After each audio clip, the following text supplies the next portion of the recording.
Hi friends. So today we'll make a video on a very important topic, that is meningitis. Okay, and we will take up that which type of case scenario can be there in the question for your exam of the second year or in the next exam or in the NEET PG. That type of wordings of the questions might be there. So let's talk about the case scenario. Suppose a particular suppose some 5-year-old boy is there. Okay, some 5-year-old boy is there, and that fellow is admitted to the hospital with the complaints of what? High grade fever. Obviously it's there in that. Headache, vomiting. This is which is typical of this. Okay, altered mental status, seizures, and neck rigidity. Okay, the most important features of meningitis are these. Then, in the question itself, if they give off that in lab diagnosis, the CSF sample was collected by lumbar puncture, okay, and sent to the lab for the biochemical analysis, direct microscope test, culture, and sensitivity testing. Okay, so this type of question can come. All these features like fever, headache, vomiting. Okay, fever, headache. Okay, vomiting. These are the typical ones. And obviously that fellow is also having what? Altered mental status along with seizures. Okay, and obviously that is the most important one, neck rigidity. And on this neck rigidity basis only, if you remember up, that in the meningitis we elicit two signs, one is Kernig's and one is Brudzinski. Okay, so if you like not have read them in the second year, in the final year you will read them. Kernig's and Brudzinski sign are there for these particular ones. Okay, so obviously how to go with this particular type of case. Okay, how to like go for the presentation, how to go for the lab diagnosis and all that. So first of all I will tell you what is the definition of obviously it's like very obvious from the name itself, meningitis. The meningitis is inflammation of what? Meninges surrounding the brain and the spinal cord. Okay, and obviously there is involvement of what? Subarachnoid space also, and arachnoid and pyometer. These particular layers they are involved of, but not the dura mater. The outer one is not involved, that is the dura mater. Okay guys, so I will not be telling you that in this particular age group which particular organism is responsible and all, so that you already know. Okay, so I will give you a different approach altogether, that how to go up in these types of particular like I will make a table for you, like as per the pyogenic meningitis goes now. I will make a table for you according to which we'll discuss up. Okay, so that table goes like this, that is first of all, if somebody asks you that what is the most common cause of pyogenic meningitis, so obviously the answer is what? Streptococcus pneumoniae. That is the most common cause. Okay, overall that is the most common cause. In adults is definitely there, but in the other age groups also that sounds to be the most common cause. Okay, so we write up what? Streptococcus pneumoniae. Fine, this particular one. Then Streptococcus pneumoniae, then you have Streptococcus agalactia, which you also termed as what? GBS, that is group B strepto. Okay, then there is another important fellow, Neisseria meningitis. Okay, Haemophilus influenzae,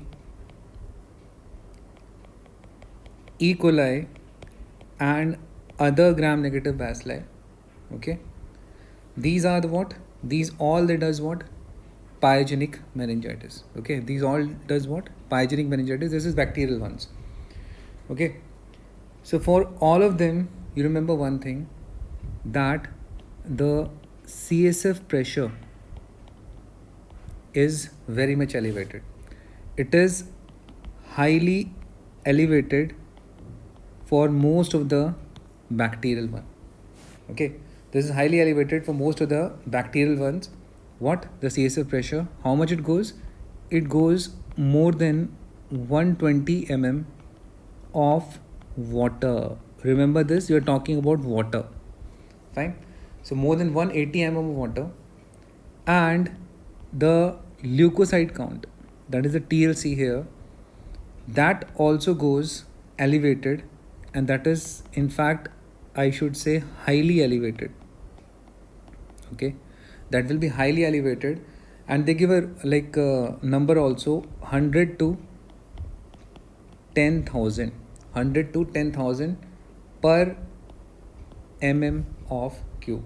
Okay, 100 to 10,000 per mm of cube. This you need to remember, because the question they come around them, that what is the CSF pressure, that is highly elevated, more than 180 mm of water. The leukocyte count also raises up, how much? 100 to 10,000. Okay, that is there. Means basically you have to add 2 zeros to it. So 100 to 10,000 per mm cube. Regarding the glucose, the bacteria, they love glucose and they love it immensely. So that's why it goes below 40 milligram per deciliter.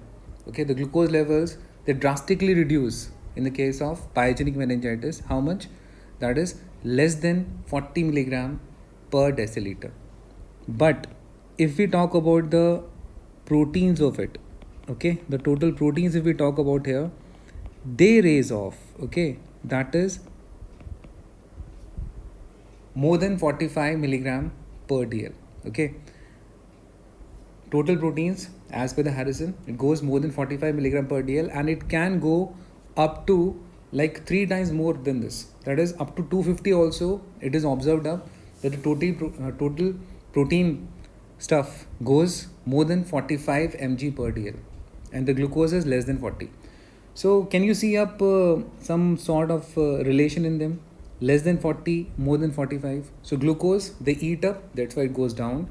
And the proteins, because of the permeability, okay, because altered blood-brain barrier is there, na guys. So because of that, there is a protein accumulation, and there is an increase in the proteins in the CSF. And that goes how much? More than 45 milligram per dl. Do you know na, like meningitis happens because of that altered blood-brain barrier that is being become highly permeable, and because of that the proteins, they get permeable, and because of this they increase of more than 45 milligram per dl. Remember this thing also. Okay, so guys, if we go around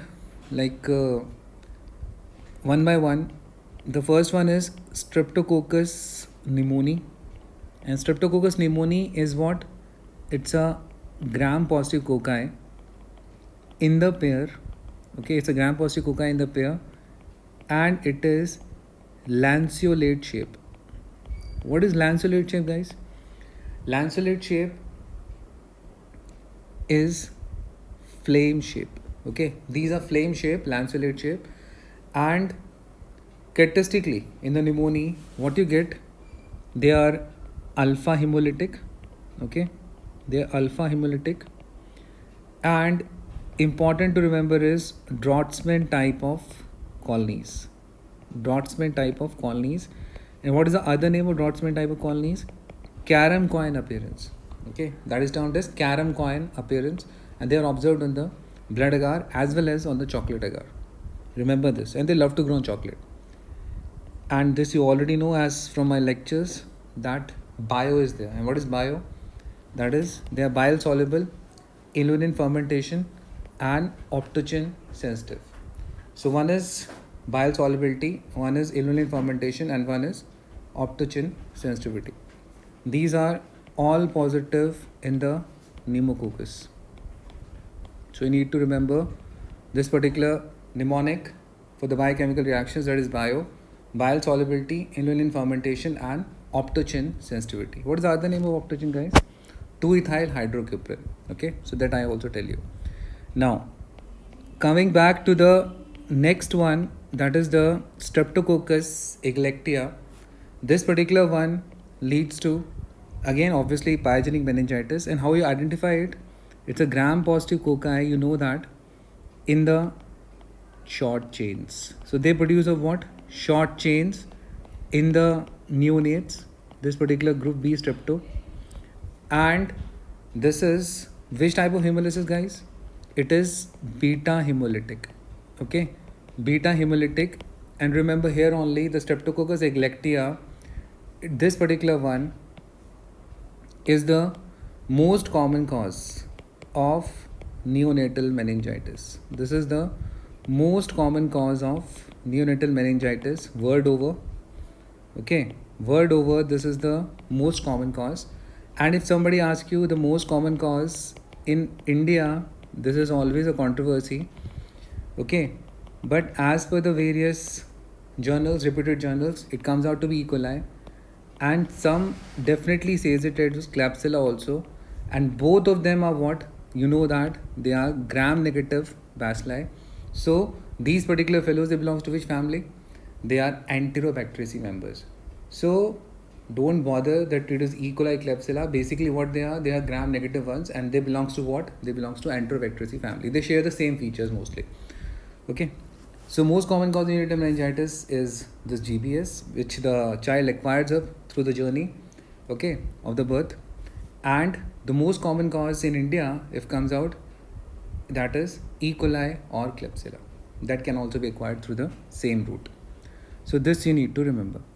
Regarding the test, if somebody asks you regarding GBS, in the test, that is the CAM test positive. And what is CAM test? CAM test is Christie-Atkins Munch-Peterson. What is CAM test? Christie-Atkins Munch-Peterson. And important to remember is it is resistant to the bezitracin. And this was asked in the AIIMS exam that it is resistant to the bezitracin. Okay.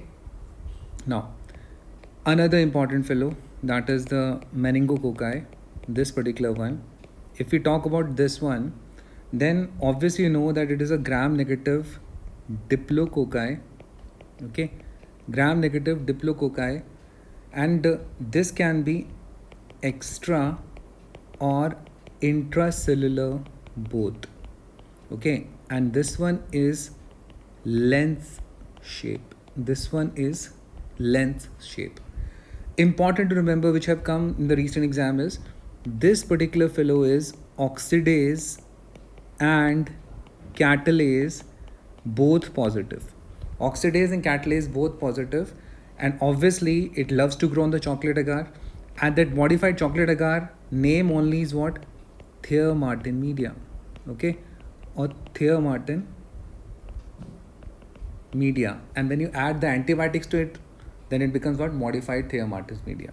Okay, so meningo as well as its friend gono, which don't have any relevance here, obviously they love to grow on what? Thea-Martin media. Fine.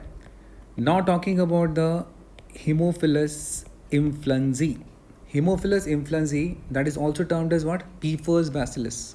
Okay, it also termed as what? Pfeiffer's bacillus, and this fellow is pleomorphic. Okay, it changes shape, it is pleomorphic, and obviously no points in guessing that it's a what? It's a gram-negative bacilli. And whenever this word comes up, immediately what should come in your mind? The satellitism. It shows a phenomena on the blood agar, satellitism, along with whom? With Staph aureus. And basically what it is, it's an enhanced, like, sort of a beta hemolysis. Okay, so that type of thing is there. This particular thing is termed as what? This particular thing is termed as satellitism. Okay. Haemophilus influenzae used to be very common cause of meningitis before, but because of the HIV vaccine, it have reduced in its incidence, and because of that only, the pneumococcus have taken the first position from it in all the fields. Okay. Now, talking about the E. coli stuff, which we have talked about, neonatal meningitis. In the E. coli stuff, you remember up, it's a GNB. Okay, and its identification is based on the cultural characteristics. We grow them on the McConkey agar, we grow them in the blood agar.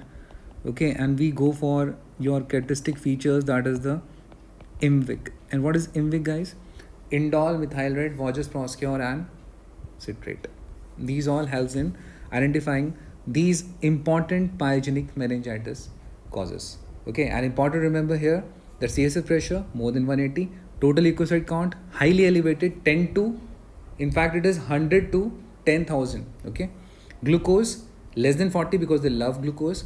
Total proteins more than 45. Why it is so? Altered permeability. Okay, and because of that, it increase up more than 45.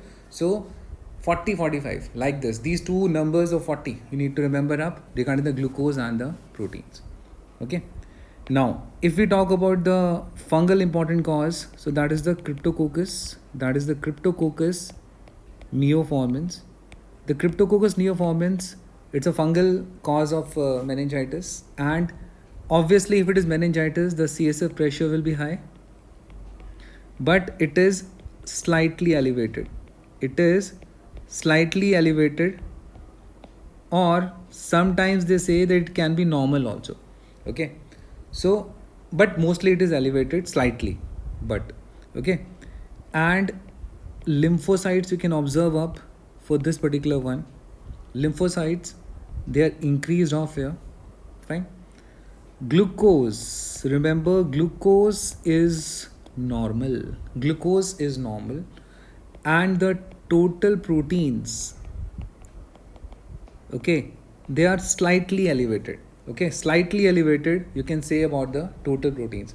So basically what I want to say, that in the fungal and the, here only you remember of viral, they presence of in the CSF findings mostly with the same features. Okay, you can't make out much between the crypto and the viral meningitis. If at all you got to have the DD there, you will get confused, because in both of them the CSF pressure elevates slightly, or sometimes it remains normal also, guys. Lymphocytes, they increase up in both of them. Fine. The glucose is normal because they don't love glucose. Total proteins, they are increased off, and that is to what? Slightly. Okay. Now, how to differentiate them?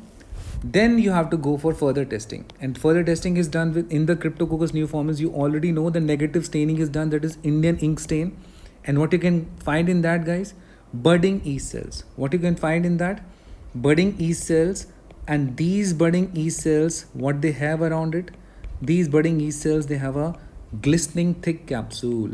Okay, remember, negative stain is Indian ink, and in that you can easily find out the capsule shining off under the microscope, and that is typical of this.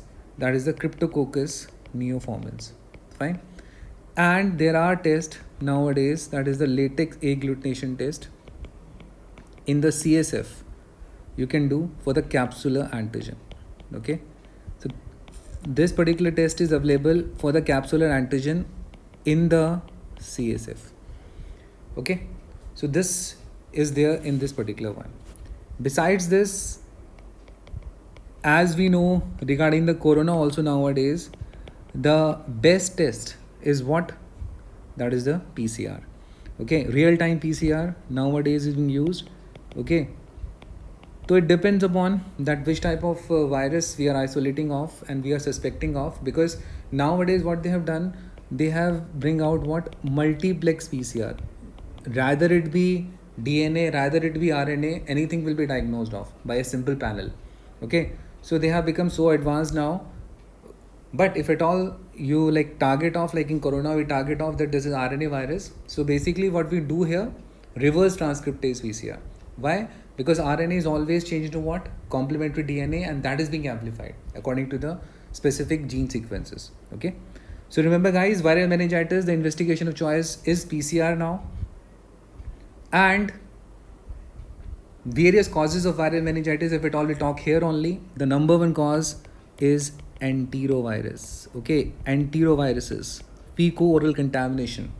This is what is the most common cause of meningitis as per the virus. And obviously which type of this? Aseptic meningitis. Okay, and you know enteroviruses are what? They are the polio ones, they are the ecoviruses, they are the cocciceviruses, which I have told you. Okay, so these are there. Other than the viruses which are others which are responsible for causing up this particular viral meningitis, you can remember this, guys: HSV1, HSV2. Fine. What are they? DNA, RNA. So they are DNA viruses. And other fellows of the herpes group like varicella zoster virus, okay, cytomegalovirus, your favorite Epstein-Barr virus, they also can cause aseptic meningitis or viral meningitis. Okay. Myxoviruses. Even the myxoviruses are there which can lead to the aseptic meningitis, like parainfluenza. Okay, parainfluenza and the mumps virus.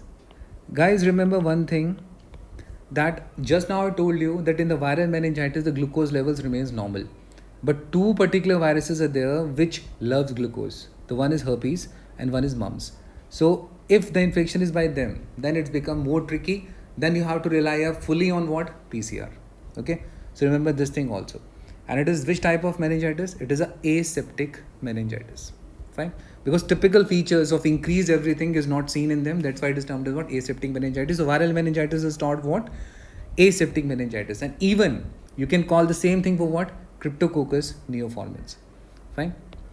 Now talking about the most important of Indian stuff, that is the tubercular meningitis. And in the tubercular meningitis, you know that the CSF pressure, obviously it is not very high, but obviously it is high, and it is moderately elevated. No need to remember the numbers and all.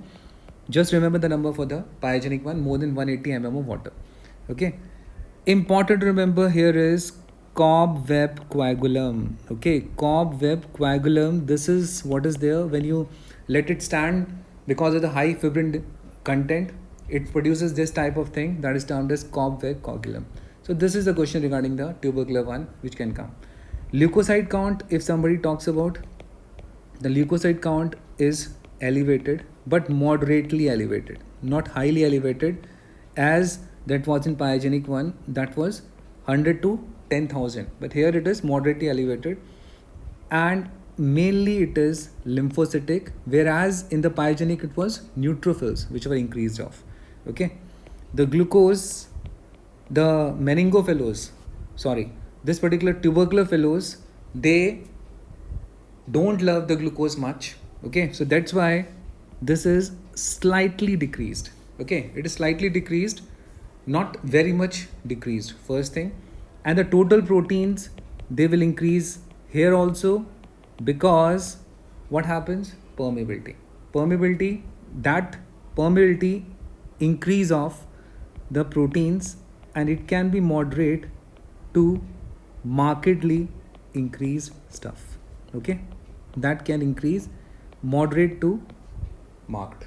This particular proteins, they can increase of in the moderate amount of marked one. Fine. And regarding the diagnosis of it, you go for Zn stain. And what is Zn? Ziehl-Neelsen stain.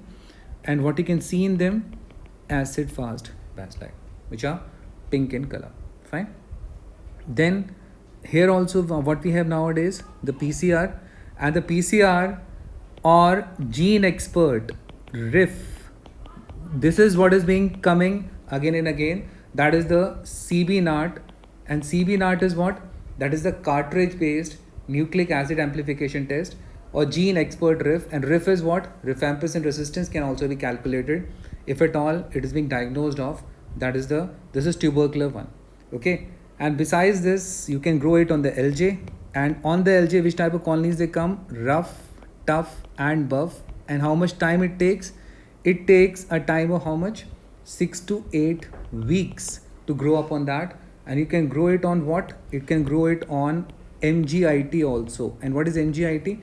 Mycobacterial growth indicator tube.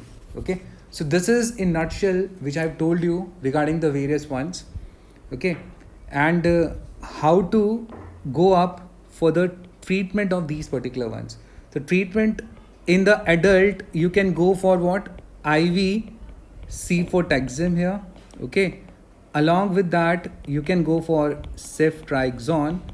Okay, and whenever you suspect up something of the resistant stuff, you can add off the vancomycin. So basically cefotaxime, ceftriaxone, either of them along with Venco is the recommended regimen. And if listeria is one of the ones which you are thinking of, then you can add up the IV ampicillin. And remember, most of the drugs, in fact all of them, they are given IV only. Okay, for the neonates you can prefer of ampicillin along with Genta. Okay, IV ampicillin along with Genta, that is what is the recommended regimen for the neonates.